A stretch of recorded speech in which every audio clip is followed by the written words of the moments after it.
Hi, I'm Jonathan Rogers, Hi, Game Jonathan. Director on Path of Exile 2, and welcome to GGG Live. Hi. We have a huge amount of stuff to share today, so it's going to be a good one. Oh! Twitch drops are enabled on today's live stream, so you'll be able to claim the Red Queen's font hideout decoration by following the instructions below. Look at them titties. So with that out of the way, time to roll the trailer for Path of Exile 2, Return of the Ancients. All right, here we go. Those in darkness once lay dormant, Is this like the Vol or something? now return. Oh, yeah.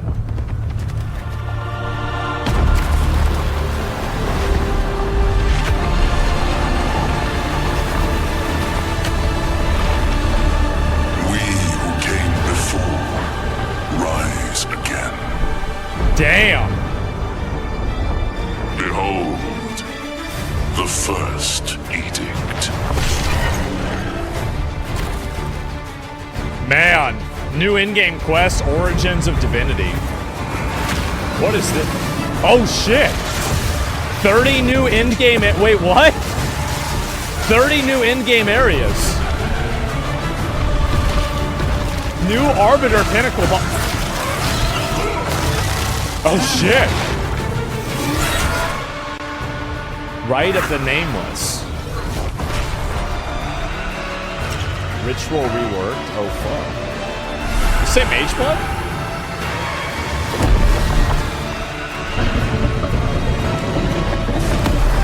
Ritual. Oh my god.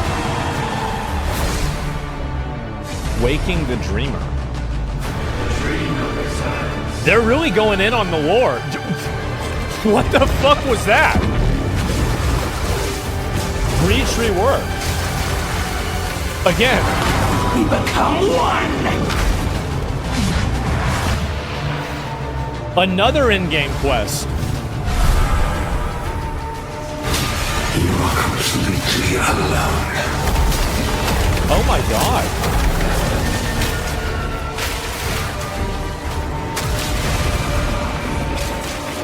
They're busy? Yeah. New Delirium Pinnacle boss. That's cool.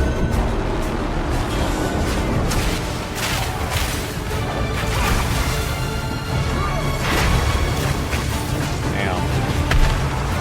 I remain loyal to the king.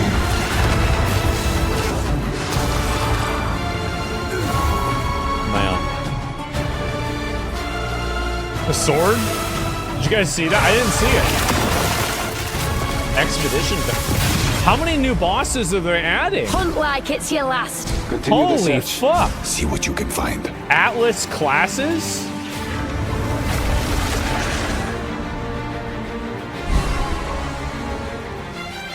Oh my god. 15 new bosses? Now see how your story ends. Jesus. New Man. Spirit Walker is similar. What the hell is this? Wait, is that guy helping you? Martial artist.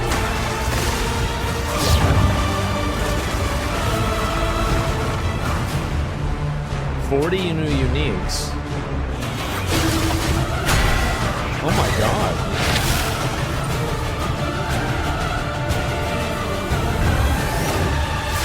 To face us is to face Return oblivion. the Ancients.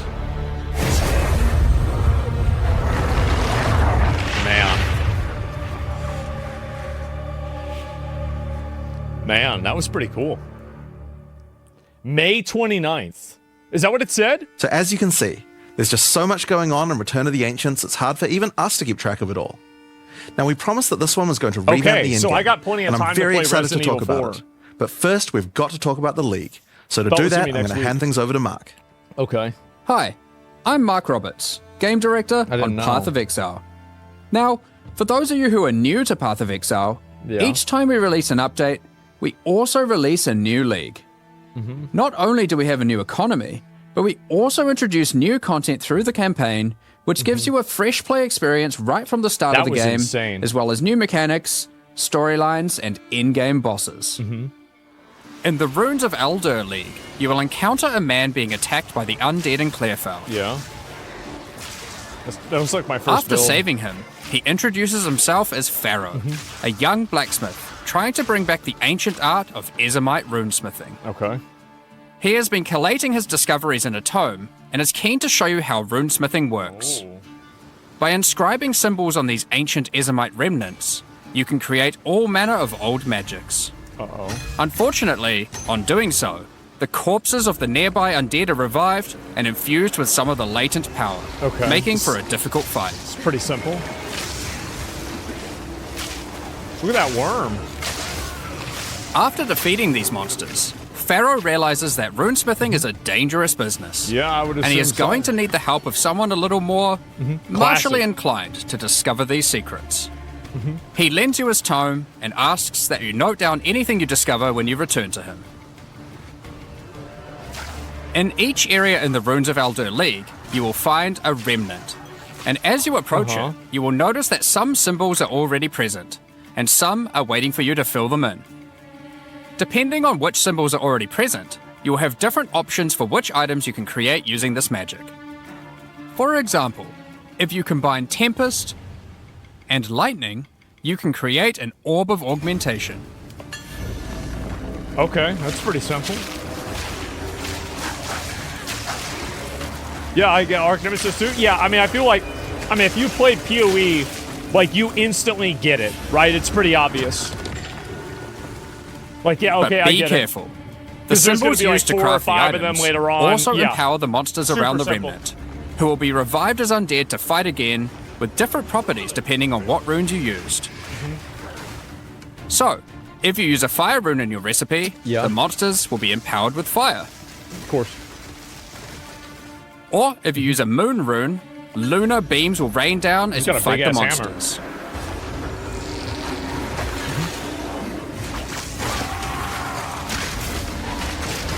Oh! Oh!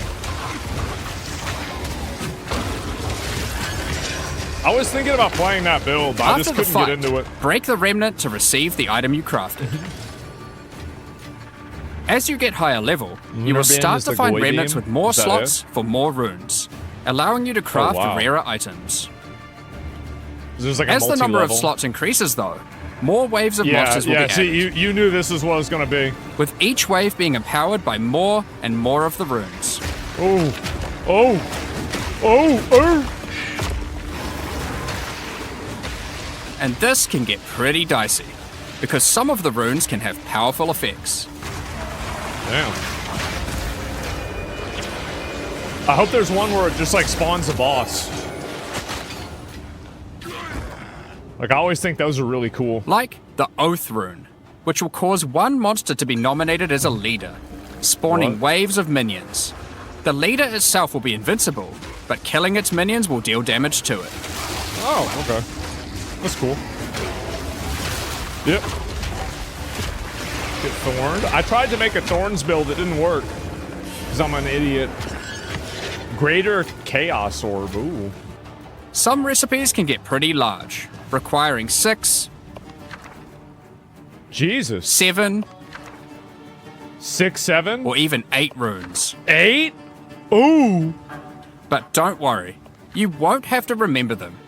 Pharaoh's It just rune tells you? crafting book will Yeah. record all the options, allowing you to simply pick That's which good. one you want to craft, given the existing runes that are already on the remnant. I felt like essence crafting was annoying because you had to To remember expand shit. your knowledge and to allow you to craft more items, Pharaoh has asked that you keep an eye out for signs of runic magic around Rayclast. He wants to document anything you find in order to rediscover the secrets of Ezomite runesmiths of Remember old. shit? Yeah, exactly. The first of these can be found in Ogham, and reveals to you an ancient secret, buried deep this? underground. The runic magic which the Ezomites believe to be their own is actually of Kalguran origin. Damn. So y'all didn't do Thousands shit. of years ago, the Kalgurans came to Rayclast to find sources of Verisium, a metal on which engraved runes allow control over reality. Pharaoh is determined to learn these ancient ways and gain mastery over them.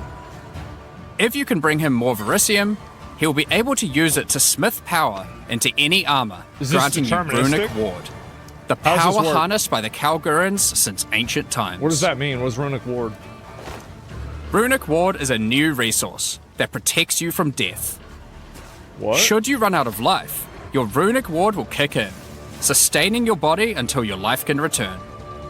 It effectively acts as an extra life Accurate pool. example. Of course, should you take enough damage to run out of that, you will still die. So it's like a... Every okay. single piece of armor in the game can be upgraded It's almost this like the way, reverse of what Rune used to be. even uniques. Or Ward, excuse me. Some are just a strict upgrade, giving Runic Ward with no downside. Others are more extreme, The brass sacrificing dome. defenses to get a much larger amount of Runic Ward. -3. There are Holy even some shit. that add new modifiers to uniques entirely, making them much more viable for higher level play. But the Kalgurans use Runic Ward for more than just a defense. Is this it the can league also that I be play used Thorns? to power many other magics. If it's Instead that of using good? gems created from corruption, the Kalgurans used runes of power and fueled them with Runic Ward. Many of the options available from Remnant crafting are new types of Don't Kalguran get baited skills again. that I know. exclusively I know. spend Runic Ward to wreak havoc. An example is Twice. Triskelion Cascade. Using it will cause your next spell to be triggered multiple times in a Triskelion pattern. You can use it with What the skills like hell is Ice that? Nova that you cast from yourself, Oh. Like a triangle. or with something you target at a distance, like Comet. Well, that's cool. There are also skills to modify existing effects using runic magic, like Frost Flame Nova. Uh-huh. Using this skill on a pack of burning enemies will transform the Ignite into Frostfire, both burning them and building up freeze at the same time. What the fuck? You have basic buffs like Hollow Shell What the that guards fuck? all nearby allies, Uh-huh. to more complicated mechanics like the Mark of Repulsion What does it that do? creates a mark capable of pushing away all nearby enemies. I don't know. Instead why of I'd spending use that. mana, like skill gems do, What does it do? all these skills cost Runic Ward, and unlike gems, they I don't see. have a color. I see. This means that they don't care about Yeah. the tribute requirements, or what kind of weapon you use. These Oh my skills are God. designed to be used on any class, and so often interact with mechanics that apply Yeah. across many characters. You see, it's like a... By It's like you wanna combining trade different in runes a death together, save. the Kalgurans were able to support their runic abilities, and you can as well. Damn. There is also a set of runic supports that can be combined with regular build skill variety? gems in Depends on what you can interesting do. ways. Yeah. Concussive Runes allows you to add these concussive shockwaves to any skill that stuns, Yeah. Triggering is... Okay. while Runic Infusion lets you spend ward to directly empower the damage on any skill. Okay. Now, there are other quests during the campaign too This seems that OP unlock as fuck. even more interesting crafting methods. This is insane. Buried deep in the jungle in Act 3, you can find the Mystic Refuge, Uh-huh. containing even more secrets for Pharaoh to learn from. Using this knowledge, he gains the ability to reforge unique weapons. Into what? With this technique, many low-level unique weapons can be upgraded to do significantly more damage. I'm glad they added Now, that, yeah. we've been able That's to take a badass. bunch of uniques that had interesting modifiers, Damn. but were not in-game viable, and give them a bit of a boost to get there. Holy And shit. it's not just low-level uniques. All Kalguran uniques are able to be runeforged this way too, and they can do some That's pretty awesome. interesting things. Like Searle's Grit, a new unique, which when runeforged can get one of several different outcomes. Uh-huh. Now, there is still so much more that you can craft with remnants. There are also 100 new runes, as well as many other new crafting currencies. Oh my god. This is the runes of Eldur after all, and some my of these God. runes have quite powerful Oh, effects. God. For example, this elemental conversion rune will convert all the existing mods on a non-unique weapon from one element to another. Using it, you could combine a weapon with all 3 elemental damage mods into a single element, making a weapon with massive amounts of cold damage. There is also a rune that lets you destroy your rune sockets to turn them into a dual socket on your item. Oh my god. And there are even crafting That's meta runes insane. that can unlock new types of mods when used with regular crafting. For example, this rune of chronomancy will unlock a set of time-related mods to be crafted on your boots. Once placed inside, use regular crafting orbs to attempt to get new mods like cooldown speed or increased skill effectuation. Oh, there it is, yeah. You can also create a new type of currency called alloys. So it's kind of Using like the regular shaper, metals shaper alloyed items. with verisium, new modifiers not normally available can be directly crafted onto your items. Yeah. Using imbued alloy could improve your ailment damage, for example. 20%. There are honestly so many options here that unlock all sorts of crazy Holy crafting shit, projects. guys. So I think people will be experimenting with Holy these for a fuck. long time. What about the new Once you get to King's March in Act 4, Pharaoh finally meets Danig, King's a March? real Kalguran runesmith. And riddled with excitement, he wants to learn how to merge modern Well, Kalguran techniques with the Kingsward. ancient knowledge that he has found. Where's Kingsward? From here on, Pharaoh joins in the Kalguran expeditions that I feel like I Danig has been recognize leading. that. With the ancient knowledge that Pharaoh You missed brings to Act the 4? table, the Kalguran expeditions that Danig has been I did going play on that. Yes, will I did. change I'm so stupid. significantly. I did. For those of you who haven't played it, the Expedition League mechanic involves carefully placing explosives, I hate uncovering this. the buried dead, and I recovering hate verisium from them. By choosing where to place the explosives, you can I always choose which choose the kind of big challenges bomb. you would like to I face, always choose it. or Just- rewards you would like to claim. But unlike before, expeditions now contain the remnants from runes Runes too? of Eldur, Oh, shit. allowing you to do some Now I have to specific do it. crafts along the way using the new League crafting mechanic. I've done it before. I know how it works. One very important difference from the simple remnant encounters, though, is that the empowerments that the remnants grant apply to every monster down the explosive line for the rest of the encounter, stacking together. This can lead to some pretty extreme situations. If you stack too many remnants, you might be in for a fight beyond your abilities. But the rewards can be very worth it. retarded. Holy Each shit. mod on the monster is improving the items that they can drop. Oh my god. Once you get to the endgame, you will find that the atlas has changed substantially. To the south, you will now find the coastline of Rayclast, with the ocean beyond. King's March has not fared well after the Cataclysm, Ooh. and lays in ruins. Neither did World of Warcraft. Rog's shop has been Game destroyed, died. but he is much more concerned about his wife, Gwenyn. He would like to launch an expedition deep into the ocean to find her. Are these the And characters this I think they begins are? a new major mechanic for Expedition, exploring the ocean. Previously, a logbook was a single encounter. Yeah. Now, using a logbook, you can send ships to explore an area of the ocean to the southeast, Oh.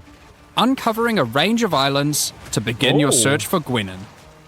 You can hop from island to island, doing many new encounters. Damn. There are islands with expeditions, grand expeditions, Are we gonna be able to sail around? I won't be able to do that. That'd be cool. What's that big rock? new bosses, and all sorts of other unique things to find. Eventually, you will find the island that Gwenyn has been holed up on. What's the boss? It turns out that she has found the tomb of an ancient Kalguran, Medved. While she appreciates you coming to stupid her name. rescue, she is still keen to blow open the doors of the vault and take whatever you can find inside. That is really cool. So this is where you have to fight the new boss? It's just a shame that Medved isn't as dead as you previously assumed. Oh.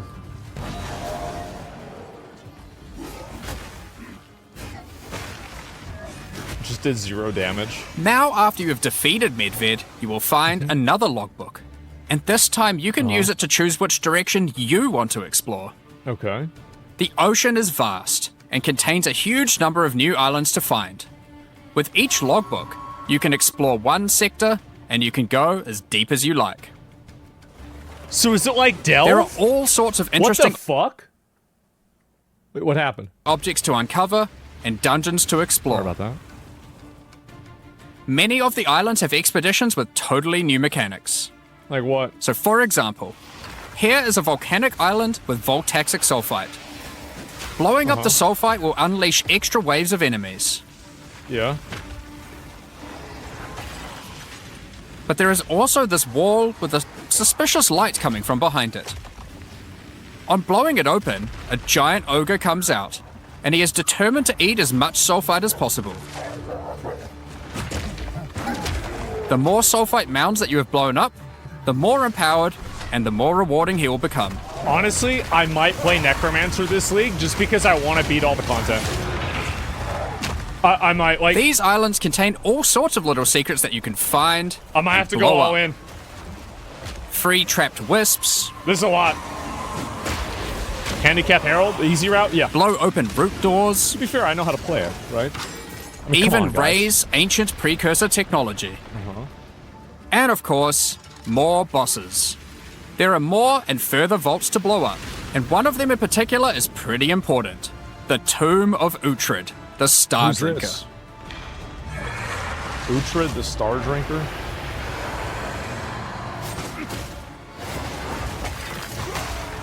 Well, this is that guy with the Uhtred was lines. responsible for calling down the meteors of Verisium, which the Kalgurans used to power their ancient magic. What the And fuck? upon defeating him, he calls down a truly gigantic one into the ocean nearby. On visiting it, you find that it is shrouded by a strange energy emanating from the Verisium core of the meteor within. There is something growing in there, and it can't be anything good. In order to gain entry, They're not even Danik gonna explain suggests it? that the Triskelion Flame, an ancient Kalguran artifact that can absorb and cancel the effects of Verisium magic, Man. could be used to enter. But to find it, you will need to locate the Tomb The of super Olroth, nuke? Yeah. leader of the Knights of the Sun. I really like how much lore they're Defeat putting into him the game. and gain This access is to cool. whatever eldritch nightmare is growing inside. Now, we're not going to spoil the boss, but one thing you should know is that the Verisium that makes up the core of the meteor is of a quality that has not been available for millennia. Bringing this to Pharaoh and Danik should allow them to forge some objects of power, the creation of which has been lost to time. So that's the League, and there is a lot going on. Damn. To sum all that up, there is a new encounter God with over damn. 30 new monster types and over 30 new rune modifiers to enhance them. God You damn. can create more than 100 new runes This to is what craft your D4 gear, wants, true? as well as dozens of other new currency items.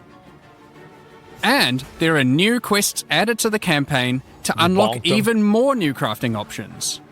Rune forging armors, Holy shit, man. upgrading uniques, Holy shit, man. dozens of new Kalguran skills and supports, This is insane. tons of new islands to discover by exploring the ocean, Yeah, what the fuck? 5 new bosses, including a new pinnacle boss, Oh, yeah, I didn't even talk about that. and a bunch of new uniques to top it off. But there is still a ton more to come. It's time to talk about the massive changes to the endgame. But for that, I'll hand it back to Jonathan. All for, yeah, the game's... Now, as Mark I hinted think at before, I thought it was like the in-game $20 atlas or is something, very right? different now, and the ocean to the south is the least of the changes. The entire area around your starting location is now teeming with new quest lines and things to discover. Yeah, I didn't like the Will you atlas. investigate the strange forest to the west, the cracks in the earth to the east, or perhaps visit the ruins of a vile city in the north? The atlas now has fixed points of interest at specific locations, Damn. giving you specific objectives that are easy to find. This is just for the League? Like before though, no matter which objective you choose, going to towers to see what's out there is always a good idea. Oh, shit. The first time you do that though, something new happens. The earth shakes, Y'all see the reason why I and quit a D4? gigantic fortress rises from the earth, Y'all see now? a remnant of the ancient precursor civilization. You get it? Yeah. So this is the big wall. The cataclysm of the beast has caused an ancient protocol to be invoked. Who's the beast? Should corruption ever take Oh, hold to that this fucking- degree, the world must be scoured and purged of This corruption. guy, right? You will need to make your way into the fortress and activate the gates. Activate. Gain the keys oh, to reach shit. these ancient precursor That weapons one, yeah. The squiggly boy. and disarm them. All right, the 29th, bro. Like, But this will be no easy task. I'm gonna be The locked fortress in. has many areas to explore and many new things to find. Oh, that's badass. You will power up ancient machines, Is this like a new labyrinth? fight new and deadly foes, discover many new areas, and uncover some dark secrets. Damn, this looks Now, so the Fortress is the first Free of the update, new by the way? full in-game Yeah, this storylines is that we're an adding in update. It's 050, free. You don't have to and there's pay a money lot for going this. on with it. But not only that, it has some pretty cool new mechanics as well. The areas inside the Fortress are special. Many of them have new mechanics or rewards that they grant. Like this map, where all the rares are contained in essence crystals. Damn. Or this one, which replaces all monster packs in the area with strongboxes. Ooh. Or this one, which spawns an Asmeri spirit that always moves on from a rare after you kill it, allowing you to chase it through the entire map. I hated these so much, bro. Like, I really did. This shit was so annoying. Because it made him so strong. Now, just like the normal areas of the Atlas, you'll need to Event fight maps, the map yeah. boss of each area to complete the map. But unlike a normal map, the ones in the Fortress You got each fucked contain precursor nodes after the boss, What and the activating fuck? these nodes will give you points for the new and improved Atlas passive That's tree. fucking awesome. That's so cool. Especially for, like, casual players. Now, we to had have an that Atlas drop passive tree down. before, but it was one of the areas of the That's so endgame that good. just wasn't up to scratch. The Atlas tree now works quite a lot differently. Damn, look at this. We have significantly upgraded the kind of mechanics that you can find on the Atlas tree. Oh my god. Like this one, that gives a chance to make rogue exiles you fight retreat from combat And then do what? And flee to an adjacent and move to an map? adjacent map. Before you fight them again, they'll upgrade their gear and come back with a grudge this time. There How are do also they a lot do of it, nodes bro? that combine mechanics together in new ways. Like this one, which my lets God, how do they Asmeri do spirits it? possess strongboxes. All the regular monsters that come out of them are touched by the spirit, and the rares are all possessed, giving you some incredible loot potential. This is so ridiculous. How do they do it to him? You get points from every single area you complete in the Fortress, and unlike before, that means you can allocate the entire Atlas tree. Yes, this whole tree can be yours. This change is pretty important, since it allows us to be able to create many types of bonuses that we wouldn't have been able to create before. Like this one, which gives a chance for cities to be invaded by another faction, and can even allow it to contain 2 faction leaders, allowing you to get 2 crisis fragments. If we'd done this kind of thing in the old tree, we would have wanted to spec into it before running a city map, then unspec out of it before running anything else. With full allocation, we can have cool bonuses like these. Now obviously we still want to make sure that you have choices that define your in-game Atlas build. So many nodes in the Atlas tree are now multi-choice. Everyone will get the node, but which bonus you choose to use is up to you. Do you want your powerful boss maps to contain more essences, summoning circles, or rogue exiles? But there's also nodes that contain more unusual things. So for example, on this node you can choose. Do you want to give a chance for shrines to instead be given to the map boss in the area, making Where them are more the challenging Ws? but dropping special loot? What's this? Or would you rather give a chance to be given a shrine buff before entering boss arenas, making for an easier fight? Oh, yeah. Well, isn't there a one where you're invulnerable? Now, I could probably nerd out about cool stuff in the Missed a tree lot? all No, day. I didn't. We should probably get back to the Fortress. Now, one of the really important things we wanted to do was make it so that all the boss fights in the Optional endgame are talent now tree nodes? accessible Oh, with a okay, quest got it. line. That means that to fight the Arbiter of Ash for the first time, you don't need to get lucky by finding keys. They will be in fixed locations and there's a quest to get them. Oh, that's so nice. But the Arbiter of Oh Ash my is no God. longer the pinnacle of Path of Exile 2. For that, you'll need to travel into the very center of the fortress. An incredible challenge awaits you, should you choose to go there. They're not gonna show it, right? This is the Templar guy? After the storyline, you still unlock keys for pinnacle bosses in the usual way, exploring the world and finding the keys required to get to them. But we have added a lot more interesting things to find out there as well. Bro, this is not There are an now all expansion, sorts of it's a mechanics league. that can spawn on maps in the wilderness. Oh my god, For man. example, some maps might spawn as a rogue exile hunting ground, Yeah. containing multiple rogue exiles who are there to hunt rare beasts. Yeah. You might come upon them in the middle of a fight and be able to take out both of them. I always got that buff. Where like you Or a spawn map 20 of of them. champions that makes all the natural inhabitants of the area into magic monsters. Or this one that causes all shrines in the area to release as merry spirits when used. That's like that fucking Once that you've explored incursion and found thing your they got keys, you rid can of. return to fight the pinnacle in the fortress again. But this version of him will be harder. And not only that, he will have new unique rewards as well. Each time you fight him, you get the ability to activate one section of the fortress, and any maps that you didn't finish there will be automatically completed, giving you all the Atlas points.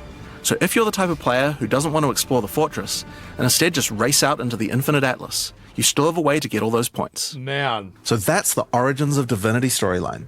It's a huge amount of new content, with a ton of new areas, 5 new bosses, including a pinnacle, with a bunch of new unique items. But not only that, it also completely revamps the Atlas tree, and includes a ton of new map mechanics that you can find both inside and outside the fortress. But this is just one of the new storylines. So let's talk about the next one now, Masters of the Atlas. There's another. Earlier we talked about how the multi-choice nodes in the tree allow you to still have an in-game Atlas build, but we didn't think that was quite enough. You have an Ascendancy class for your passive tree. Why not an Ascendancy class for your Atlas tree? Well, that's where the Masters of the Atlas come in. What? Throughout Rayclast are many opportunities for those with the skills to find them. Atlas Masters are willing to train you in these skills if you're able to help them in return. One such master is Jado, a member of the Order of the Jinn, an organization that secures powerful artifacts to prevent them from falling into the wrong hands. Jado will send you on missions to investigate strange occurrences on the Atlas and recover the artifacts causing them. And for each one you recover, he will gain more trust in you and teach you more ways of the Order of the Jinn. That's smart. At level 1, you could choose to massively increase the chance for rare and unique chests, or make it so that all map bosses drop an additional unique item. That's probably what I'm gonna do. This one seems simple. Or make corrupted waystones have an additional modifier. Oh, that's nuts. But at the cost of making them send you to a totally unknown location. Ooh. Like a ball map. Each mission you complete for Jado will unlock another row of abilities, and give you another point to allocate, letting you choose how you want to specialize. Just the But way there are this other masters looks too. better. For example, Like visually? Hilda is a member of a guild of monster hunters. She will send you on missions to assassinate specific deadly creatures around Rayclast and harvest their parts. Cocksucker. In exchange, she will teach you her monster hunting skills, Upgrade like map this one, bosses to which adds a powerful map 25% bosses? chance to upgrade any map boss to a powerful version. I might have to do that. Or this one, which makes Asmerian spirits no longer possess rare monsters, making them go for the unique bosses in the area instead. If You I'm might a notice necromancer, I that might many of go the for effects that. on these are both upsides and downsides. So Hilda, for example, can make it so that you only get one attempt when fighting pinnacle bosses, but in exchange for that, they always drop 2 uniques. Because of that, we wanted it to be easy to swap between them depending on what you're doing. As you unlock each master, they will appear on the side of the screen. Simply click whichever one you want to use to run the map, and all the bonuses you have selected for that master will be activated. This allows you to have a few different strategies that you can quickly pick between, depending on what you're running at the moment. Now, one thing that's been pretty obvious is that the in-game leagues we created when launching Early Access in 010 were not really up to the standard of the leagues we did since then. Fate of the Vaal and Rise of the Abyssal just have a lot more going on than Delirium or Expedition, for example. We wanted to do a serious upgrade to all these mechanics before we do our 1.0 release, and so that's what we've done. All 4 of the leagues we launched in Early Access have been upgraded with not only new quest lines, but new mechanics, new crafting systems, new uniques, and new pinnacle bosses. One of the really important changes we made to all the leagues is that you can now find them on the Atlas in specific locations, and each one has a quest line that will lead you there to being able to complete the league, along with its Atlas tree and its pinnacle boss. Honestly, This is true even for the leagues that we didn't do major redesigns to. So let's use Abyss as an example. When you first encounter one in the endgame, you'll get a quest that leads you to the east, where you will find these mega abyss cracks in the earth leading away from the Well of Souls. Yeah. All the maps along the cracks will contain abysses with special properties, and mapping along these cracks will close the Atlas scale abysses, giving you points for the Abyss Atlas tree. At the end of each Atlas abyss, you'll find an Abyssal Depths, with the boss fight for one of the Abyssal factions, giving you a guaranteed way to fight them. I hated these And fucking after completing all 3, those you'll little get a key for the Well of little things Souls, that fly allowing you to around. fight the Vessel of Kulamak. I hated it. This kind of thing makes an in-game league so much more friendly Made me for new so players, giving people obvious goals and a guided experience to complete them. Yeah. Alright, so let's talk about the first of the upgraded Best currency leagues, farm? I know, Delirium, they're really good. and its new storyline, the Hare Delirious. and the Raven. As you may remember, during Act 4 you were tricked into releasing an ancient entity from a Karui prison known as bad. Tangmazu, the Raven Really bad. Trickster. Super bad. Tangmazu delights in breaking the minds of those who step through his mirrors, and when touching one, he will attempt to destroy your mind with twisted abominations Is he the guy generated that from talks your to you? worst fears. In Return of the Ancients, the first time you approach one of his delirium encounters in the endgame, you will find Elder Maddox locked in a trance. His mind is trapped in He's one of just vibing. Tangmazu's delusions, and you will need to free him. What is this? Okay. Once free, Elder Maddox demands that as you caused this problem, you should put it right. Okay. He asks you to travel west to the Withered Willow, the location he believes that Tangmazu first gained his powers. Damn. But be careful. Damn, they as really you put a travel lot there, into the this. Raven Trickster will attempt to break your mind. Each map around the Withered Willow features delirium encounters. Now this is more than a simple quest upgrade. The mechanic of delirium has been overhauled and expanded. What? At the bottom of the screen, there is now a bar that indicates how deep into delirium you are. You can see which direction leads deeper by looking at the fog, and the deeper you go, the more challenges you will face. You can fight By the looking at boss. the bar, Or you Cosis, can see how whatever. long you have until the delirium ends. Omniphobia. And you can also see special encounters that you will remember face if him. you're able to go deep enough into the fog. That's cool. At the end of the bar is always the boss of the map, but we now have a variety of other encounters that you might find as you explore the horrors of your own mind. For example, you might encounter a purple mirror shard that when shattered will cause all the enemies to become more nightmarish. After hitting this, you'll notice the delirium demons are enhanced, significantly more powerful, larger, and scarier in general, along with more rewards. Or should you encounter a red mirror my shard, God. you'll be sent into the depths of your mind. Wait, what? What does that mean? The depths of your... And must Oh. escape it while fighting off hordes of your worst fears. Jesus. If you are able to do so, you will gain a powerful amulet with 2 instilled notables on it. Once you reach the Withered Willow, Elder Maddox discovers that a shard of the mirror is missing. You will need to track down Tangmazu Man. and restore it if you have a hope of discovering how to defeat Talismans him. again. And that means entering the Raven Trickster's mirrors in an attempt to locate him. Uh-huh. Each area around the Withered Willow contains delirium encounters, so that's a good place to start. As you do deliriums, some of the special encounters will drop liquid emotions. Normally these emotions can be used to install amulets to add notable passive buffs to them, but in Return of the Ancients, emotions have a new function as well. Uh-huh. Each one now has the ability to add crafted mods to jewels, allowing you to add specific mods to an item slot that can be quite difficult to roll.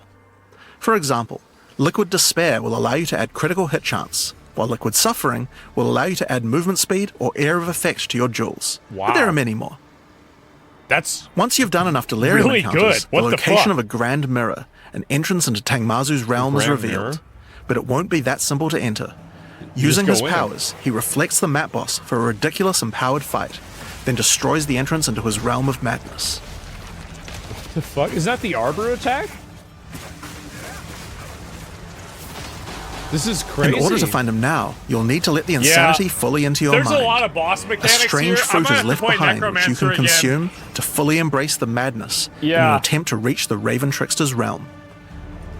I don't know if I'm ready Consuming to... the fruit will cover an entire area of the Might have Atlas to. and fog, and every map you do in the fog will get progressively harder and harder as you explore the deeper reaches of your mind. Yeah. At some point, you enter a new layer, This is serious. a simulacrum of your memories, twisted and perverted by the Raven Trickster. Uh-huh. Should you be able to complete the simulacrum, Tangmazu will believe that you are worthy of a true challenge, And then he fights you. and will let you take the remaining shard of his mirror, allowing you to enter his realm of madness back at the Withered Willow. If you dare to face him, it will be a fearsome challenge.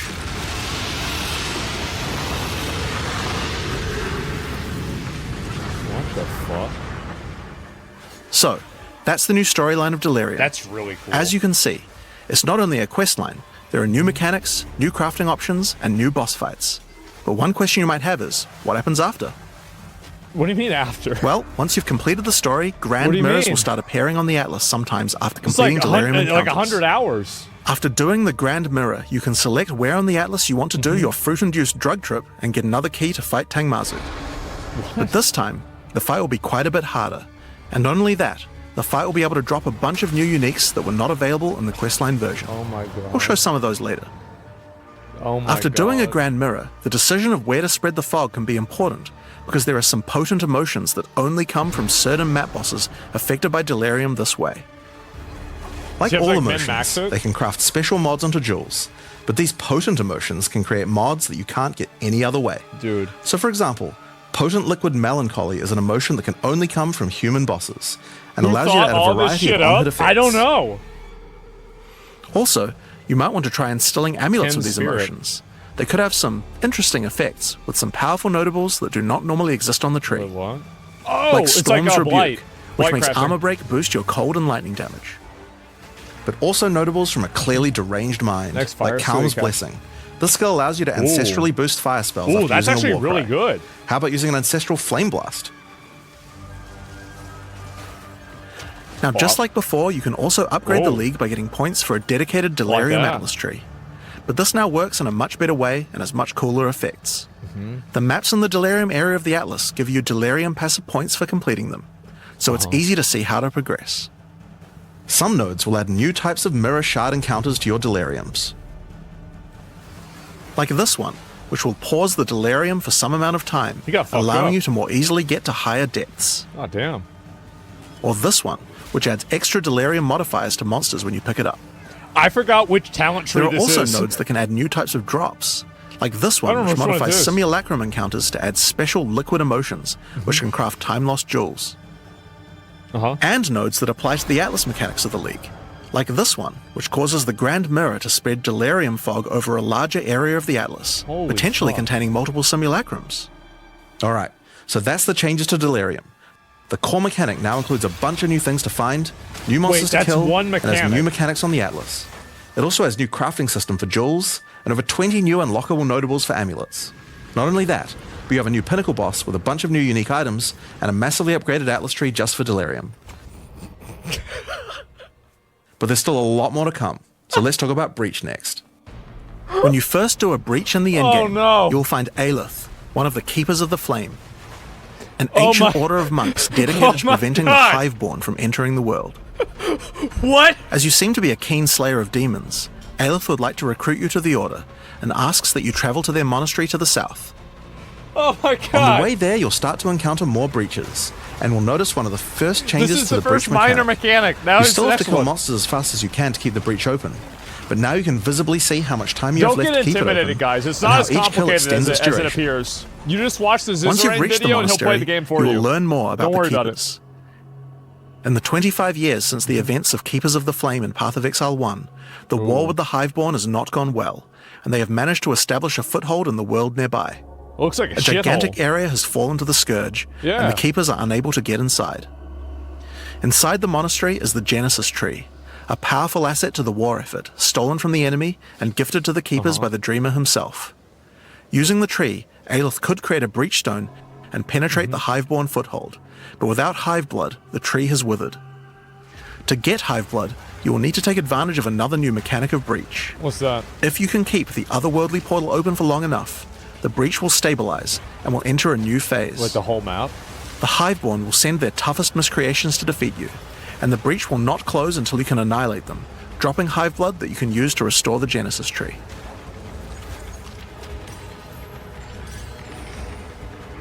In some cases, Yeah? you may even attract one of the deadliest foes the Hiveborn can offer, Oh my. a Marshal of Zesht. These monsters also drop womb gifts, and if you take these to the Genesis Tree, Womb they can be gifts? used to craft items to help you in the war against the Hiveborn. Wait, so this is another type of amulet? Given that 25 years have passed since the beginning of the war, the tree has grown and withered many times, but with each cycle it learns and expands its abilities. When you first open the Genesis Tree, you will notice these holes into which you can place your womb gifts. Each womb gift can be used to create a grow different into type a of belt? jewelry, What? and must be fertilized with Hive Blood. Uh-huh. So for example, you can place this I get it, amulet I get womb it. gift into Yeah, the tree, and it will give birth to a random rare amulet. But the Genesis Tree is capable of much more. As you continue to feed the tree, its branches will regenerate, and allow you more and more control over what kind of items it will birth. So for example, this branch of the tree will allow you to control which base types of amulets can be birthed.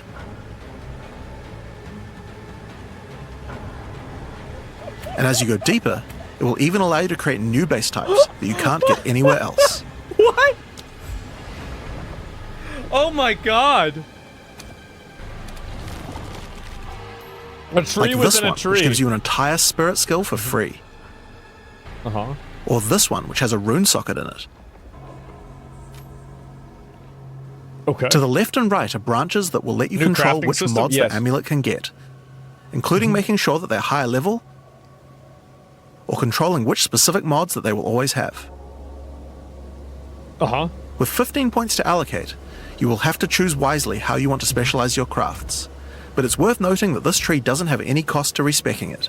You can enable or God. disable the nodes at any time by clicking on them. Thank God. I hate having to. I hate costing On respec. rings, we've also added Hate some it. really interesting new crafting options as well.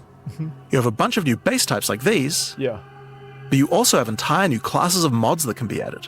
Uh-huh. The right-hand branch of the ring tree learn adds about an the endgame entire a new lot. set of caster mods to rings. All right, here you go. From There's 5 new basics like talent extra trees. elemental damage for spells, Shut the fuck up. or more niche options like this mod that increases the Of rate the you gain seals for expectation of? Unleash. What is this? So you can like specialized crafting. I think has always been something And on the people want left-hand more of in side, you can PoE. unlock an entire new set Like of mods harvest for minion crafting was characters. huge.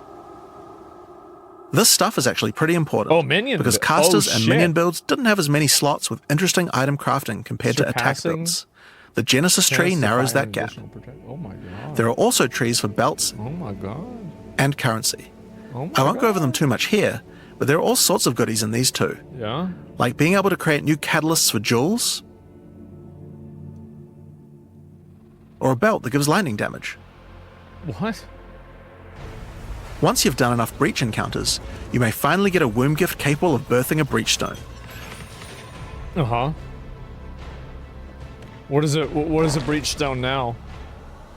And you can then use it on the Hiveborn Is incursion. this gonna spawn a big boy? Once used, the true extent of the Breach Demon's foothold becomes clear. Oh, They have not only transformed the land, but constructed huge sky hives as well. it's like a citadel. When you enter the outskirts of their realm, you will discover breach hives. Using the power of the Keepers of the Flame, these otherworldly structures can be burned away when walking through them. But for each one destroyed, the more hell? of the Hiveborn will attack when you attempt to purge Oh, the you hive. gotta summon the boss. Wave 1 out of 0 out of 7? What the fuck? These encounters are particularly rewarding for womb gifts, so you'll want to do as many of these as you can. But your real goal are the sky hives deeper into the domain. Uh-huh. Is this the These boss? twisted creations are Wait, securing 3 the out of demon's entry into 24? our world. Inside the very center are the Breach Lords Tool and Ash, and you will need to defeat them if you want to get rid of the foothold once and for all. Now, once you've So there's completed the even more questline version, bosses. there is still more to do. You will find other breach domains on the Atlas randomly in your travels. For each one, you will need to find a breach stone, destroy the sky hives,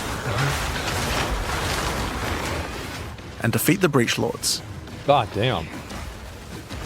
I wonder And if they doing these expect people to encounters go is what through will give all you of these access or to one fight of them. Zesht, the existing Breach Pinnacle boss, which you can access by communing with the Dreamer himself So inside there's a the new monastery. pinnacle boss too. While completing the Maybe questline he's for in the Breach, game. I don't you even will know. also be gaining points for the Breach Atlas tree. I don't remember And there him. are a lot of cool new options here. This node will cause breach hives to spawn outside of the Hiveborn domains on the Atlas. Uh-huh. And this one will give Aelith additional abilities that you can use while attacking a hive. Another tree? Yeah, you'd be expecting to Like go for this all one, of them? I don't know. which causes all Hiveborn in the next wave to be magic, drastically increasing their difficulty in yeah, I exchange feel like for way I more do items. breach. Like that's There are always also like Breach nodes that the allow you to most. control your rewards, like really this simple. one, which adds a set of new lineage supports to the Marshal of Zesht. look at that damage. Or this one, which lets you control which womb gifts you will get. There's also some nodes that affect the Genesis tree, like this one, which will cause Zesh to drop his head, which when returned to the Genesis tree, will grow a grasping orchid on the side of it. What? You'll What have is to that? experiment to find out what this thing is good for. What? Putting rings on its fingers seems to make it happy. You have to put 60 So that's a rings rundown on of it? what you can expect from the new Breach questline. What? There's a new stabilization mechanic for So breaches, you have to collect 60 breach rings? hive encounters, What? and Hiveborn incursions on the Atlas. But you also have a huge new crafting system and new bosses as well. Uh-huh. Alright, so let's talk about the Rite of the Nameless storyline next. When you first complete a ritual in the endgame, Yeah. Aoife, a lost spirit, will appear. She appears to need your help, but isn't able to communicate more than a few words, beckoning This you is to come another to the one Wildwood. now, right? But Like wait! the other leagues, there's Ritual more. now has a place on the Atlas to call home. The Wildwood could be found to the west. Oh, man. When you first arrive there, Aoife's spirit trees will and guide you fingers in, than Elden Ring. where you will Yeah. discover that inside the Wildwood, spirits can take physical form. Uh-huh. Aoife has been bound to this place by the King in the Mists, and requests that you Oh, free it's her. that boss. But in order to do damn. so, you will need her body, currently in possession of the King. To reclaim it, you will need to gain an audience with her. Inside the Wildwood, there are many ritual encounters to complete. Like before, in each area, triggering rituals will resurrect the nearby bound monsters to attack you, and killing the monsters will give you tribute. Uh-huh. That's In pretty addition, simple. That's the way it each was. ritual you do in the area will add Yeah. the monsters from the previous ritual, making the encounters much more challenging the more rituals you complete. Yeah. Once you've completed them, spend your tribute to get items. Now, an important change to the rewards of Ritual is that all the items in the reward window are now uniques or omens, Jesus. making this league's rewards much more valuable than before. Yeah, I feel like In you order always to get gain an ritual, you audience get with the garbage Nameless out of it. King, you need to sacrifice tribute to him. Any remaining tribute you don't spend can be sacrificed this way to fill up this bar. I always like that's Once great. you have enough tribute for an audience, return to the Wildwood to Yeah. divine his 'Cause location I with feel the bad Nameless leaving Shrine. shit there. His location will be revealed deeper in the Wildwood, and you will need to make your way to him, kill him, Yeah, we probably and get Aoife's body. we've I feel like we have to play fucking Necromancer to beat Using these her guys. body, you can attempt to release her spirit, but this is when you learn about the true threat of the League. The Wildwood is built on top of an ancient prison. Uh-oh. The King in the Mists Uh-oh. didn't gain his power out of nowhere. He was granted it by an ancient being of darkness known as the Bodark, and the Nameless King's use of this power has been causing the prison to weaken. In order to prevent the Bodark from entering the world, a champion will need to enter its prison and beat him back, but those with a name are unable to survive there. In order to do so, you will need to transfer your name to another with a new mechanic in the Ritual League, the What? Rite of the Nameless. The rite will begin in a nearby forest. At first, it appears to be a regular ritual encounter, but that will soon change. The final ritual of the area will include the map boss, Okay. All right. I mean, they've and had this defeating him will before. give you a piece of the effigy onto which you will transfer your name. It's really just that boss. But the that's ritual dangerous. is still not complete. Once Just the map him. boss is defeated, the atlas will open, and you will need to pick another adjacent map to continue the ritual. During the rite, each adjacent map will have different rewards to tempt you. So for example, if you go in this direction, you gain significantly more tribute. But if you go in this direction, the uniques in the reward window will turn into currency instead. You can also sometimes get offered specific items that will be added as rewards. So in this case, you'll have to choose if you want to get 5 Chaos Orbs or a Mage Blood. A difficult decision, I'm sure. Oh, Now, as this is one continuous ritual, the encounters in the next map won't start from scratch. Man. They contain all the Uh-huh. monsters that were gathered from the rituals of the previous map as well, making them harder and harder. Wait, so can you have a And ritual that full includes of bosses? the map boss too. You will need to defeat Oh my both map God. bosses in the final encounter for your next effigy piece. Jesus Christ. And it still doesn't end there. Pick another map, another reward, But wait. and add another map boss to continue until the ritual of the Nameless is complete. It will take 5 maps in all, and will be an incredible challenge. We're playing Necromancer for sure, guys. Sorry. But once complete, you can return to Yeah. the Wildwood to perform the final rite. I'm not playing melee in this. Transfer no. your name to the effigy, adorn the crown of the Nameless King, and enter the prison. Yeah, 5 bosses at the same time. Now, of course, once the Pinnacle boss is complete, the League doesn't end there. What? As you do rituals on the What do you mean Atlas, it you doesn't? can continue to give tribute to the King in the Mists for another audience. And let me guess. Now he's like way harder. Pick another forest to begin the Rite of the Nameless once more, and this time with a harder Pinnacle boss and new unique items to find. Of course, we've also significantly upgraded the Ritual Atlas tree. Get points by completing maps in the Wildwood, and you'll be able to unlock some pretty cool nodes. Some of them affect the Rite of the Nameless, like this one, which extends its duration. You thought fighting 5 map bosses at once yeah, was it's like hard? 6, yeah, How about right? 6? Or this one, which makes maps during the Rite have more reward mods, often Oh having my. 2. You also have nodes that allow things to combine with other content, like this one, which gives a chance for rituals to be created inside summoning circles, adding a random boss to the ritual encounter. Oh my. There is even a node which adds a new type of possible ritual, the Audience with the Queen, which causes the Bride of the King to sometimes appear.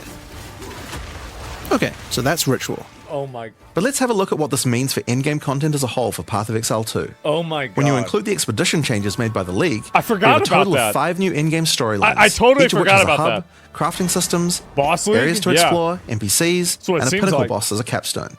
Not to mention the Masters of the Atlas storyline as well. But more importantly, you now have immediate quests as soon as you arrive at the endgame, and goals That's- with obvious progressions that you Yeah. can see how to finish. That's the thing that, Each like, in-game I quest fell line off has a on. progress bar that you can pop out from the side of the Atlas screen at any time. Am I the only person This that shows you how yeah, far yeah. through you are, and So- buttons that will take you to the hubs for them. Overall, That's it's just really a way nice. better in-game experience with a significant number of fun objectives to complete.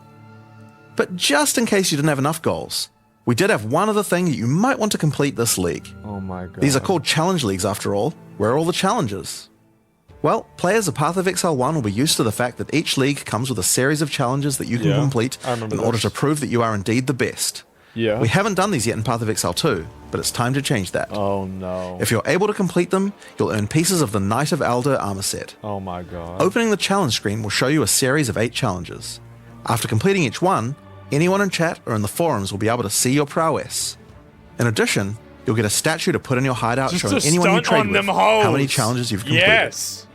You'll earn the first piece of the armor set after doing 2 challenges, and the full armor set after completing all 8. Oh my god. So that covers all the content you'll encounter in Return of the Ancients. But what about some new tools to fight against yeah, these you new got pinnacles Amalgam, with? yeah. Well, we also have some new Ascendancy classes as well. But to introduce them, I'll hand you guys back to Mark.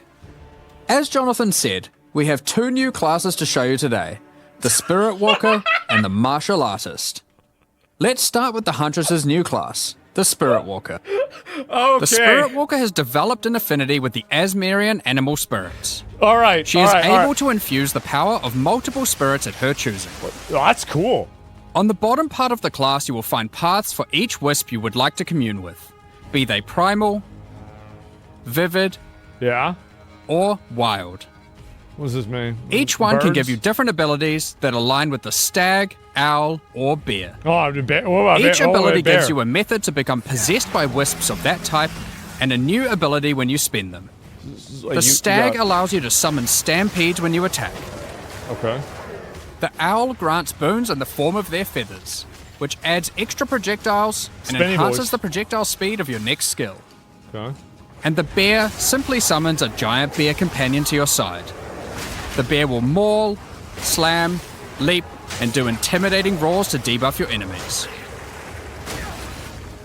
Do I go Now bear you can build? specialize more into each of these wisps, but if Wait. you want to combine all 3 of them, then a new hidden power will be unlocked. Wait, what? The power of the Sacred Wisps. This node is free and enhances the quality of all 3 of your spirit animals. Your bear will take some of the damage you take and grant you life regeneration. Your stags will become more aggressive, Oh my leaping God. towards enemies. And your owl-empowered skills will leave a trail of soaring ground behind them. Oh my god. But that's not all. What? The Spirit Walker has other powers beyond wisps, such as Idolatry, which can give you large bonuses for using idle socketables in your equipment. What the fuck? And this one, which is my absolute Spirit favorite. born on steroids? The Spirit yeah. Walker, having attuned herself with nature, can gain the ability to tame beast bosses, opening up a whole suite of very cool options for your build. What? Maybe you tame the mighty Silverfist in the jungle depths. Or maybe a 3-headed chimeral beast in the chimeral wetlands. No fucking Or way. then there's a giant frozen owl beast, Rakar, the Frozen Talon. There's so Oh my many choices. You're going to have to experiment a bunch with this one, and I'm So, very excited to see what bosses it's you like all choose to specters have with as your bosses. trusted boss companion. Next up, we have the Next. Monk's new Ascendancy class, Okay. the Martial Artist. I After think we're gonna play decades of that. training, he has mastered 3 of the Pokemon 7 build. hollow Yeah. techniques. Channeling hollow form technique allows the Boss martial artist to companion. create illusions of Come himself, along, little boss. which then use a skill of your choosing. Perfect for turning skills with less area of effect into ones that can obliterate packs with ease. Oh my god. Should you find yourself overly vulnerable while channeling, you might want to take Way of the Mountain, He just which causes you to be covered in stone when you immobilize enemies, He just mitigating stands there. large amounts of damage. This can even enhance your attacks too. By hardening your weapon in stone, you can deal even more damage. He's aura farms on him? Yeah. After taking Hollow Focus technique, you can manifest your spiritual energy into objects. In this case, bells. What? Which will appear around the martial artist and can be shattered by any of his attacks. Even ones from the Hollow Form technique earlier. Uh-huh. Hollow Resonance technique furthers that by adding a manifested bell to your back, which rings each time you deal a critical strike, damaging all enemies That's around fucking you. insane. Through all the martial artist's Tattoo thorough rings. training, he has mastered the flow of internal spiritual energy too, and has Runic engraved runic meridians. tattoos around his meridians. By doing this, he can gain the benefit of extra runes. Just open your inventory and add the runes. There is one that counts as a helmet, 2 as a body armor, 1 as gloves, and 1 as boots. Oh my god. Finally, That's really your good. hands. That's the ultimate insanely expression good. of a master of the martial arts. Taking Way of the Stone Fist will cause your gloves to become a new base type when equipped. Each modifier on the original pair of gloves has an equivalent, more powerful, and more impactful modifier. Uh-huh. For example, Like what? these gloves add some physical damage, cold damage, Yeah. lightning damage, some resistances, and life gain on hit. This is what they do. Now, when I equip these, they become literal fists of stone, and not only grant me a bunch more evasion and energy shield, they now also grant a lot more damage, some maximum resistances, and a significantly higher amount of life gained on hitting enemies. What the fuck? With all Wait, the different what the rune combinations you could do, and the different modifiers on gloves, there's a ton of different build options, and we're looking forward to seeing what you can come up with. Insane. Now, with so many new bosses in Return of the Ancients, of course we want to have a Okay, huge all right, number of we need unique rewards. The Necromancer There are some pretty rewards, cool but things we in need here, something so we good, wanted right? to show you a few of them. Okay, let's see it. Twisted Empyrean is a two-handed mace made from the purest of Verisium, combined with the beast's corruption. It converts all of your Starborn mace's skills Onslaught. fire damage to cold, and visually does so Okay. too, turning That's your cool. volcanic fissures into glacial ones. Okay, that's This mace awesome. also comes with its own built-in skill, Starborn Onslaught. Please let this Using be badass. Glory, you can leap backwards, throwing your mace at the ground, creating Verisium fissures, before calling behind it a storm of cold metallic bolts from the stratosphere. That's pretty cool. Next, we have Eventide Okay, Petals, next. an amulet that not only grants runic ward, but also comes with its own reservation Midnight skill, Zenith? Midnight Zenith. This skill causes your critical hits to grant Arctic petals that hover around you. Uh-huh. Once you have acquired enough of these petals, they will be consumed, creating a floral ice crystal near an enemy. Then, destroy that crystal to do devastating cold damage to everything around it. Okay. The Raven's Flock is a staff perfect for minion characters. Not only does it grant spirit reservation efficiency and minion damage, it also allows your minions to inflict grueling madness on hit, slowing enemies and making all other slows on them more powerful, for maximum crowd control. That's not where this item shines though. It grants a skill called Spiraling Conspiracy. This skill causes a flock of ravens to circle you, dealing damage over time to anything near them. Killing enemies, or just by standing near unique enemies, causes the flock to grow, getting Guys. larger and larger. Guys, I think For I you just PoE picked my 1 new players, build. You can think of this just like a Raven Righteous Fire. That's not all, however. Oh, dude. These ravens are also minions, so they fully scale with minion damage and come with their own command skill. We're playing this Mad for sure. Flight.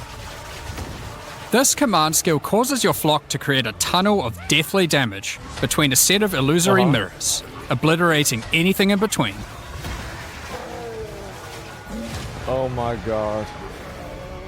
Bro's walking. Dude, these birds Horror's are Flight is a crazy. pair of gloves instilled with the purest of fear. Yeah, I'm playing that for Equipping sure. these causes your enemies to become Righteous terrified Fire of you. Necromancer. These My gloves two- cause you to gain dude. stacks of fear incarnate when you cull enemies. Oh man. To aid in your culling, these gloves also come with the skill Crushing Fear. You need the unique? This is Yeah, you similar gotta to be the 84 monk for skill it, right? Killing Palm, That's a lot of leveling. except it deals chaos damage, and the amount of damage and area of effect scales drastically based on the power of the enemy. As you use this, gain your stacks of Fear Incarnate, which increases your culling threshold, meaning enemies become easier and easier to cull. Wait, Even to the point of being able to instantly kill some monsters from full life. What? Sylvan's Effigy is a scepter for those wanting to run companions. It allows you to have any number of companions of different types. The fuck's a companion? Instead of the normal restriction of just one per type.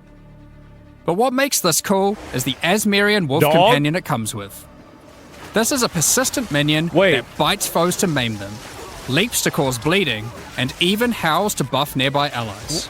Wait. Additionally, it comes with the command skill Eternal Hunt, which when used it will howl, calling on the spirits to manifest spectral wolves to ambush all foes around you. Liminal Coil is crazy wand. It allows you to apply as many curses as you please, but those curses will have no effect. What's the point then? 2 reasons. Firstly, your spells gain a bunch of extra physical and chaos damage for each curse on enemies. Secondly, is the skill it grants called Coiling Bolts. What? This skill is a projectile spell that fires coiling physical and chaos projectiles with every cast. What makes this skill truly special though, is that it will split and chain through every cursed enemy. That looks causing really an cool. absolute ruckus. Like See for visually, yourself. that looks badass. Periphery is a unique bow, which Dumbledore utilizes build? all Yeah. powers of the Asmerian spirits by dealing damage of all elements. Ooh. And all elements can cause all ailments. Ooh. The coolest thing about this bow, however, is the Asmerian Swarm skill. These are minions that are summoned when you kill enemies.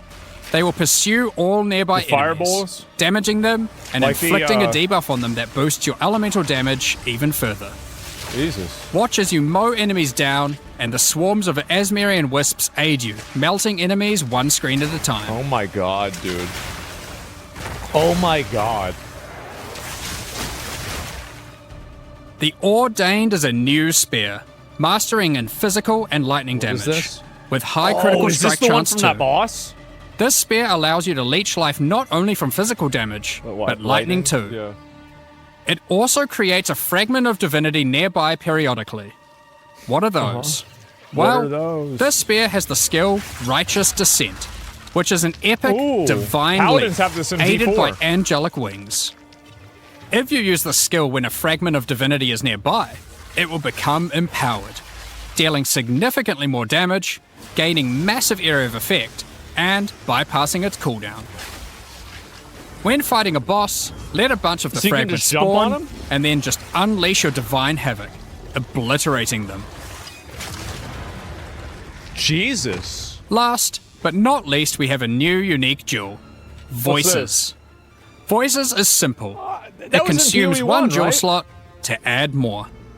There are versions that add 2 jewel slots, 3 jewel slots, and for those who are absurdly lucky or rich, one with 4 jewel slots. Equip it and notice the slots appear next to your character's portrait in the center. One of the things we are concerned about is how long it takes for experienced players to replay through the game in each new league. As we learned from Path of Exile 1, one of the things that can really help is You're gonna having shorten elements Act in the 3. campaign that tell you where to go, if you know what to look for. We'll cover just one example per act for Acts 1 to 3, but there are many more than just these. For example, Hunting Grounds in Act 1 is a large, sparse area, Yeah. It's containing usually at the multiple top, right? entrances and landmark encounters. Yeah. Here's an example of some of the changes we've made here. Finding the ritual encounter in this area isn't too difficult.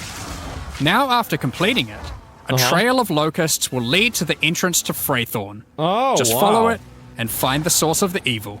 I think that's just better. Yeah. You may also find corpses of dead animals, killed and pecked at by the crowbell. And that's where the You'll notice a cocksucker trail is. of blood Yeah. leading away from them. Follow the trail, Makes sense. and it will lead directly to the boss. We even put a signpost on the road to tell you which way to go to find Ogham Village. Oh, that's smart. In Act 2, in the Mastodon Badlands, you need It's to Act find the 3 to Lightless me that's Caverns like- and track down the Abyssal. That's the hard one. Now to make this quicker, Takes forever. in the level you'll find these cracks. Just follow them, and it will take you right to their lair, that's allowing you to perfect. find and unlock the Well of Souls. Okay. Is this Diablo 5? Yeah. In Act 3, the jungle areas have camps of explorers to sell you items. Yeah. However, they are now even more useful. By talking to the explorers, they will point towards the next area. Not only that, but Oh it will my God. also reveal it on the minimap, so you my can know God. exactly where to go. Holy thank God. These are just some examples. We plan to Thank do God, more bro. and more of these over time in order to streamline the experience. Yeah, I Now, got lost in As Act this 3 is a an lot. in-game expansion, it makes sense that we would work on Atlas QOL. We've Yeah. added a search box that updates live as you type. Smart. Have a specific map you want to run? Mountain. Now they will be much easier to find. If there are multiple maps, hitting enter will move you from map to map.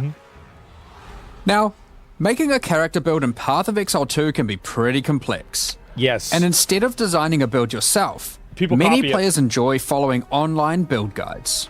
no We have way. a pretty awesome community that has built many tools over the years for Are they designing gonna integrate builds, this? but we wanted to improve the experience of following them. So, we are introducing a new build guide system directly into the game client. Here's how it works.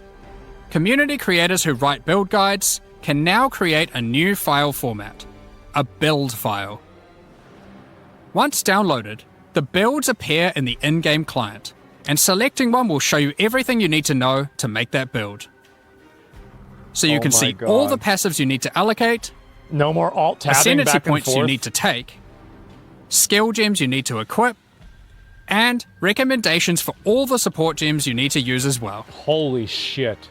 For items, the build designer can specify which uniques to use in each slot, or if needed, just add some notes to the item slot to say what kind of item you need. So it's like a built-in guide. In fact, build creators can add notes to just about any of these areas, Oh my allowing God. them to explain different trade-offs in context, Oh. or just give more info about how these things should be used. This is just like I didn't even know They I can needed also this. give level ranges to each element, Yeah. allowing recommendations to change over time. Great for builds that need to respec after they reach a certain level. Now, all I of this didn't is even know- written yeah, in I a didn't even know I wanted standardized this, build guys. format that creators can use. And we imagine that a lot of community build tools will be updated to add support for this format. Now that we have trade market searching built into the in-game client, we have added the ability to price check items you can find more easily. do you mean? Control-Alt-clicking an item will now search for it on the trade market, Wait. showing you the current prices. So you don't need to have For the rare fucking items, macro. it's handy to exclude some mods. So we added the ability to enable and disable each mod They just- so you can see what effect each one No has more on the ascended price. PoE trade. Oh Next my up, God. we're going to be talking about the new supporter packs for Return of the Dude, Ancients. This is so good, man. Today, we're launching I two am- new series of supporter packs. I am so the Blood happy. Reaver and Divinity Wow. packs. Each tier contains the pack's You have full a face bird value with in you? points, alongside several exclusive microtransactions. I might have to buy that. So I have another As minion. always, the microtransactions in these packs are purely cosmetic That is and so do cool. not affect your character's power or progression in any way. Uh-huh. The Blood Reaver series of supporter packs contains 6 exclusive microtransactions. I get 2 extra Let minions. blood fuel your bloodshed. The Exsanguinator weapon effect Mm-hmm. draws the blood of enemies you've slain and funnels it into your weapons. That's cool. Turn the appearance of your endurance, frenzy, and power charges They're like blood into orbs? orbiting globules of blood with the Blood Reaver charges. Yeah. While your charges are active, these blood orbs will grow in size when you absorb more blood from nearby enemies. That's cool. There are options to have pure blood charges, or charges that still display which kind of charge they are at their core.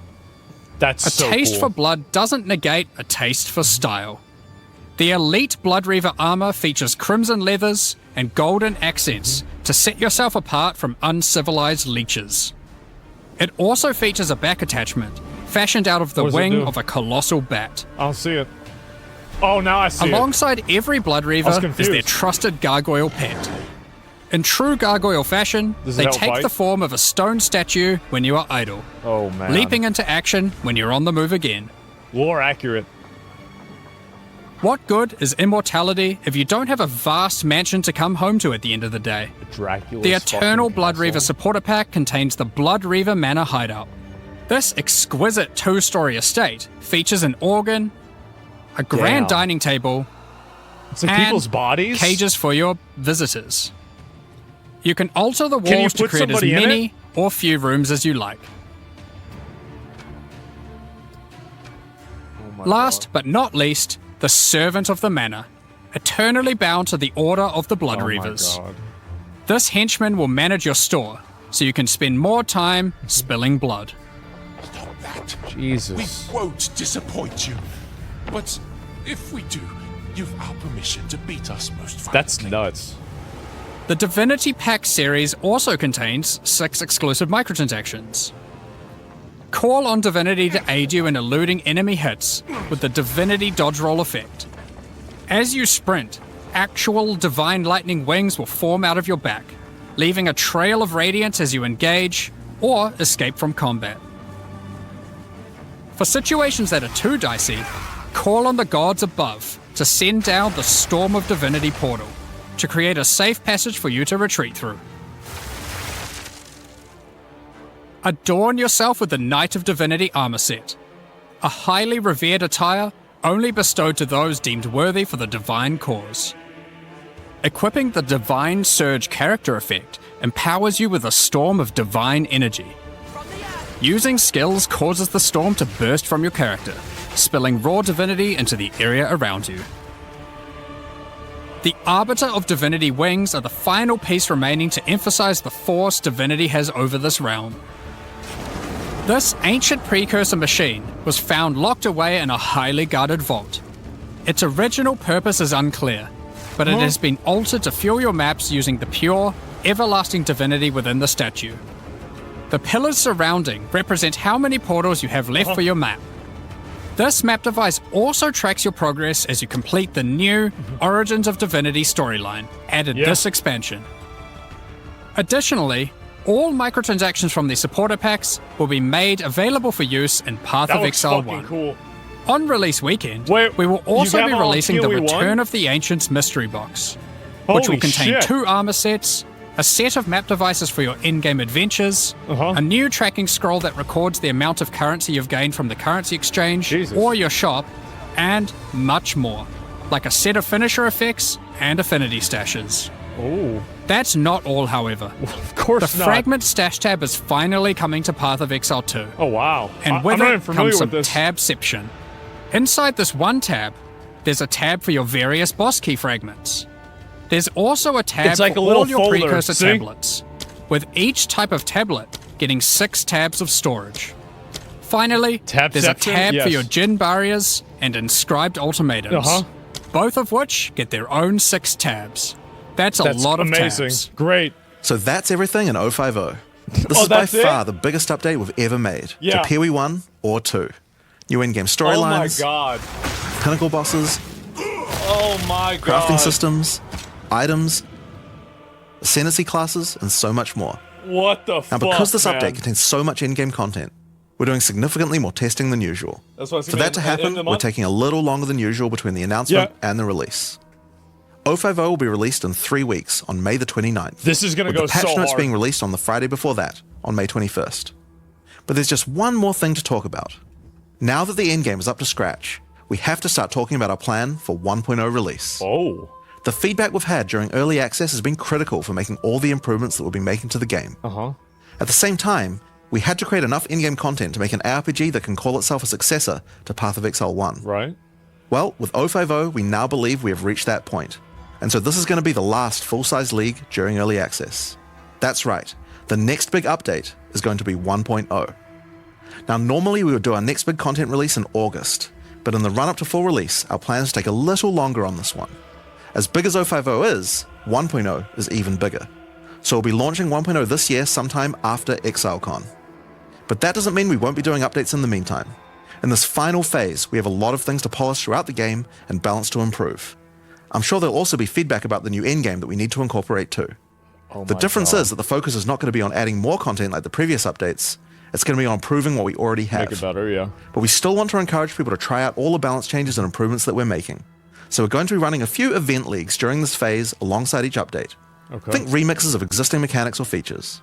Oh, And speaking of that's probably a good ExileCon, idea. don't forget to pencil it in on the weekend of November the 7th in New Zealand. ExileCon is a gathering So of our that's where players, they're gonna announce and a chance everything. for us to showcase everything we'll be working on for both Path of Exile 1 and 2. And this one will be particularly important for us, since we finally get to unveil some of the coolest content that we've been working on for a bunch while of now with rogues. Act 5 and 6. Tickets for the in-person event are currently sold out, November. but don't worry, all the Already? announcements and talks are going to be streamed online for all of you to watch. Oh my god. Now, I'm personally so excited for this. Crib, This is yeah. the year The that PoE 2 OG. comes out. He got me The into campaign PoE is 1. finally finished. It's been 8 years to get here. 14 years but ago. we're finally near the finish line. And with that, it's time to move on to our live Q&A. Oh my god. I usually don't watch the Q&As. I think that's we've gone through it. Oh my god. This is insane. Like, I really gotta say that I actually think this is probably one of the biggest patches they've ever done. This is unreal. Sword of Safer 1.0? Well, I don't know what their plan is really with everything. I have no idea. But just in general, I can't get more... Yeah, this is insane, man. Like, what is PoE? Oh my god. And they just announced the full release. So the game is coming out this year. It's really funny that's happening because somebody asked me earlier, it was like yesterday, they said, when do you think PoE 2 is going to come out? I said, probably a year or a little bit longer. And apparently not. It's coming out this year. Holy shit. Original PoE... Okay, so this is the original. Just keep in mind, this is the original PoE 1 trailer, okay? Let's watch it. Just for comparison, guys. So you get an idea of where... So this is PoE 1 announcement trailer 15 years ago, 2010.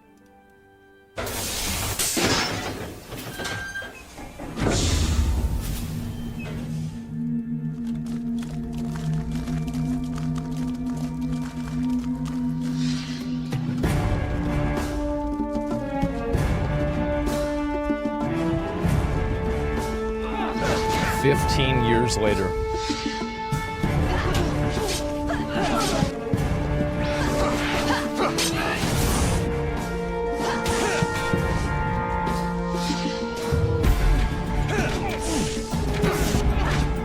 That's insane. Merveil was the only boss fight? Whenever I played, the Vol Oversoul was the last boss. You played through Acts 1 and 2 4 times. And then you had like a map system.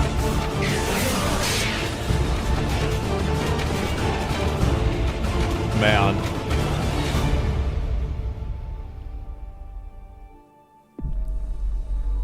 Free to play online. Join the community. Isn't that insane? Fucking how many years ago? 16 almost years ago, right? And I got the beta. Yeah, I got in. So I remember very clearly what it was with me is that I started playing when Kripparrian was interviewing Chris Wilson on his stream, because I would watch Kripparrian every single day. And he was like my favorite streamer because I was like, most streamers were garbage, right? They were bad at the game. So I didn't want to watch a loser. So I was watching Kripparrian. And so I was going through everything, and I come home from my dad's house. I remember everything about this, right? I come home from my dad's house, and they had a free weekend to play the game.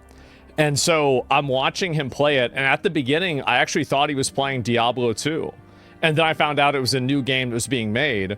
And so I'm like, okay, I'm going to jump in the game. I'm going to play the game for this free weekend. And I think I played, like, of the 3 days that the game was, like, available to play for free, I played it for, like, 100 hours. It was, like, insane. I played it, like, a ridiculous amount of time. And so I did all of this, and I love the game so much that at the time, I was a student. I was in college at the time. And I had, like, $34 or, like, $32 in my bank account. And you had to donate $20 to keep playing it beyond that weekend. And I did. I spent the majority of my net worth at the time on PoE 1 to be able to play the game. And so, the easy choice, exactly. And so that was really it. Like, all the way back then, the math ain't mathing. Oh, it did for me. And so, best financial decision ever made, one of them, right? And so then after that, I played the game constantly, right? I played it a lot, and what's really funny about it is that when PoE 1 came out, everybody was like at that point coming down from Diablo 4. Like, or Diablo 3, I mean. People were frustrated about the game, and, like, this is the point whenever I was playing, and, like, I went from, like, Diablo 3 to PoE 2, or PoE 1, and, like, the entire general chat was just people talking about how bad fucking, how bad Diablo 3 was. Because, like, at the time, like, a lot of people didn't really like a lot of the changes that they made with Diablo 4, or Diablo, yeah, I keep saying this, it was Diablo 3 at the time, and so what I always thought was super funny is that in the PoE 1 chat, everybody was spamming about how it was better than Diablo 3. And whenever the PoE 2 beta comes out, everybody was spamming about how it was better than Diablo 4. Oh my god. It was really funny. D3 was a disappointment. Well, I mean, I think that really, I mean, okay, so...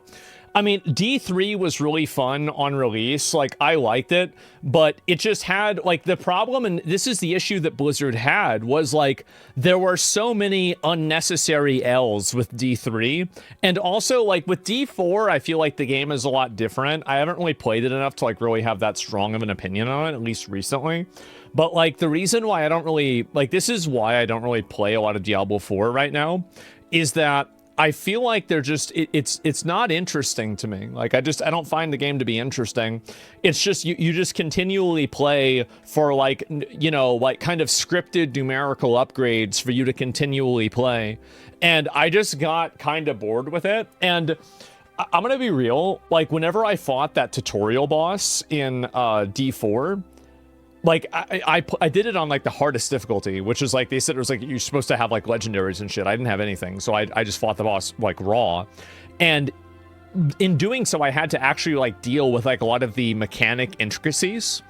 And because of that, no, you didn't? Oh, I think I did, right? Yeah, no, I did. It was on the penitent difficulty, which was the hardest one. And so I did that, and I was, like, interacting, like, the way that, for example, you move in the game and the way that characters interact with you and the roll or dodge function, it just felt shitty. That's really all I can say. Like, it did not feel good to play. And I think that there is a certain degree of, like, responsiveness and a tactile nature that PoE 2 had that is just better. It's just better. It is like it's more precise, it's more measured, it's more accurate, and I just think that it plays better. And that was the one thing that I held Diablo 3 over PoE 1 with, is that I think that, this might be an unpopular opinion, I think Diablo 3 played better than PoE 1. And I think that there are a few exceptions, like if you have Tailwind and everything else, like towards the end of an in-game build, yeah, maybe PoE 1 plays better. But in a general sense, I felt that Diablo 3 played better. And obviously, I think that for sure Diablo 4 played better. But then PoE 2 came around, and, like, you know, I'm a big person around, like, combat and gameplay. That's the main thing that I care about. I care about that more than anything else in a video game. So the moment that, like, I'm thinking about that, that's my main focus. Like, I don't really care about anything else really besides that. So, true, I got 2,000 hours in Diablo 3 and 300 hours in PoE 1. Yeah, sure. And they locked the fuck in for PoE 2. And that's the main thing that I wanted, because, you know, like, that's one of the things that, you know, you play a game like Elden Ring, for example, and, like, it's the difference between Souls games and Souls-likes, is that there's a certain level of, like, just precision and quality that, like, From Software has that almost no other developer is really able to lock in. They're just simply not able to do it for whatever reason. And because of that, I kind of expected, I mean, because Blizzard used to be, like, the pinnacle of this, right? Like, Overwatch, I think, is so responsive and it plays so well. You might not like the way that, you know, the game objectives or, you know, like, the game itself, but, like, if you look at the way that it plays and the way that it responds, it's just fucking perfect, right? And so it's kind of odd that Diablo 4 has regressed and they've moved away from that now, right? So, yeah, that's it. We're going to start calling the genre Exile-like? I think people have been doing that for a while, actually. So it's not anything new at all. Agreed, and the netcode is so clean feeling? It is. So yeah, I mean, overall, I think this has just been an amazing fucking event, and I'm really impressed. I'm tremendously, massively impressed. I'm definitely going to play the game. I'll tell you that.